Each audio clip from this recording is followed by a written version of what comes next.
নমস্কার, রামাজ ইউনিক কিচেনে সকলকে ভালোবাসাপূর্ণ স্বাগত জানাই। আজকে অনেক দিন বাদেই আমি আবার একটা আপনাদেরকে নতুন রান্না করে দেখাবো।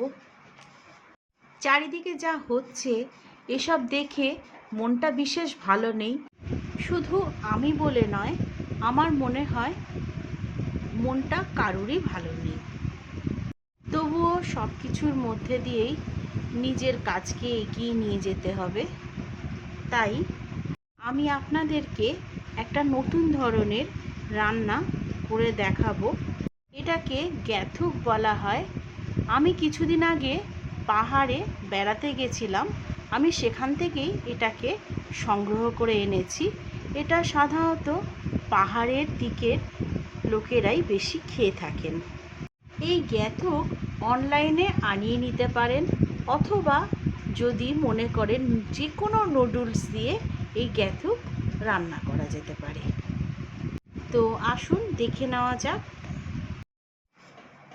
এটা প্রথমে চাউমিনের মতনই জলে সিদ্ধ করে নিতে হবে।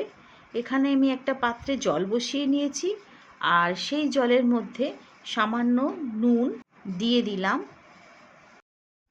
আর দিয়ে দিচ্ছি 2 চামচ পরিমাণে রিফাইন অয়েল। এই রিফাইন অয়েলটা দেওয়ার কারণে এটা একটার সঙ্গে জড়িয়ে যাবে না। এবার এই জলের মধ্যে আমি গ্যাথুক দিয়ে দিলাম। আপনারা এই গ্যাথুকের বদলে চাউমিন অথবা যে কোনো নুডলস ব্যবহার করতে পারেন। জলটা যখন সামান্য গরম হবে তখনই এটাকে দিয়ে দিতে হবে। দেখুন, আমি পুরোটাই জলের মধ্যে ভালো করে ডুবিয়ে দিলাম। এখানে এটা 5 থেকে 7 মিনিট মতন সময় দেব সিদ্ধ হতে। দেখুন, আমার এটা সিদ্ধ হয়ে গেছে। এবার এটাকে আমি নামিয়ে নেব। এবারে একটা পরিষ্কার পাত্রে আমি দিয়ে দিলাম 2 চামচ মতন রিফাইন অয়েল। এখানে এটা রিফাইন অয়েল দিয়েই করতে হবে। তেলটা গরম হতেই এখানে বোনলেস চিকেন ছোট ছোট করে কেটে নেওয়া, সেটাকে আমি ভিনিগার, লবণ আর কালো গোলমরিচ দিয়ে ম্যারিনেট করে রেখেছিলাম আধা ঘন্টা, সেটাকে দিয়ে ফ্রাই করে নেব। এখানে আমি 200 গ্রাম মতন বোনলেস চিকেন নিয়েছি। এই বোনলেস চিকেনটা ভাজা ভাজা হয়ে গেলে এর মধ্যে আমি দিয়ে দিলাম সয়াবিনের বড়ি, যেটাকে আমি সিদ্ধ করে নুন, হলুদ আর গুঁড়ো লঙ্কা দিয়ে 30 মিনিট মতন ম্যারিনেট করে রেখেছিলাম। এবার এটাকেও এই চিকেনের সঙ্গে দিয়ে আমি ফ্রাই করে নেব। এর মধ্যে দিয়ে দিলাম 2টো গোটা গাজর, যেটাকেও এরকম লম্বালম্বিভাবে আমি কেটে নিয়েছি।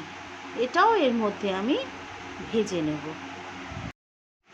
আর দেখুন, এখানে একটা বাঁধাকপির 4 ভাগের 1 ভাগ আমি পাতলা পাতলা করে কেটে নিয়েছি, আর সেটা একটু হালকা করে জলে, গরম জলে ভাপিয়ে নিয়েছি।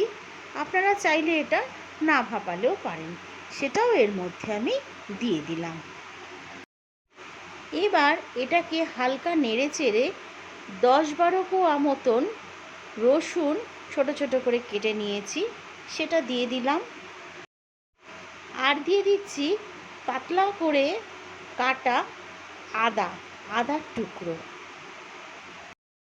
এবার এর মধ্যে কিছু পেঁয়াজের টুকরো আমি দিয়ে দিলাম। একটা পেঁয়াজকে 4 টুকরো করেছি, সেগুলো এখানে দিয়ে দিলাম। একটা গোটা ক্যাপসিকামও এর মধ্যে দিয়ে দিলাম। ঝাল হওয়ার জন্য এখানে কাঁচা লঙ্কার টুকরো দিয়ে দিলাম। এখানে দিয়ে দিলাম 1/2 চামচ মতন লবণ। এবারে সমস্ত উপকরণগুলোকে ভালো করে নেড়ে চেড়ে মিলিয়ে হালকা ভাজা ভাজা করে নিতে হবে। এবারে এরই মধ্যে দিয়ে দিচ্ছি 2 চামচ মতন গোলমরিচের গুঁড়ো।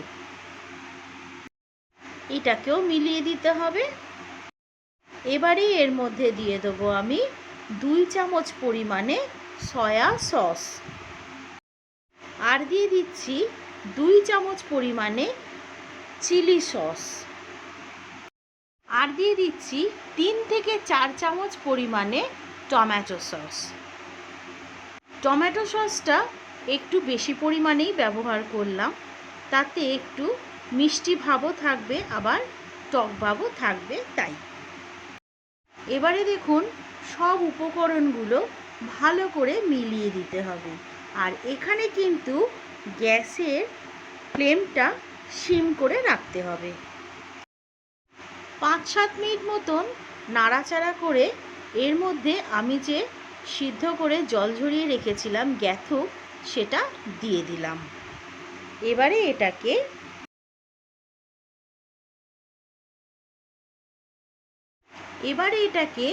ভালো করে নেড়ে চেড়ে সব উপকরণগুলো গ্যাথুকের সঙ্গে মিলিয়ে দিতে হবে।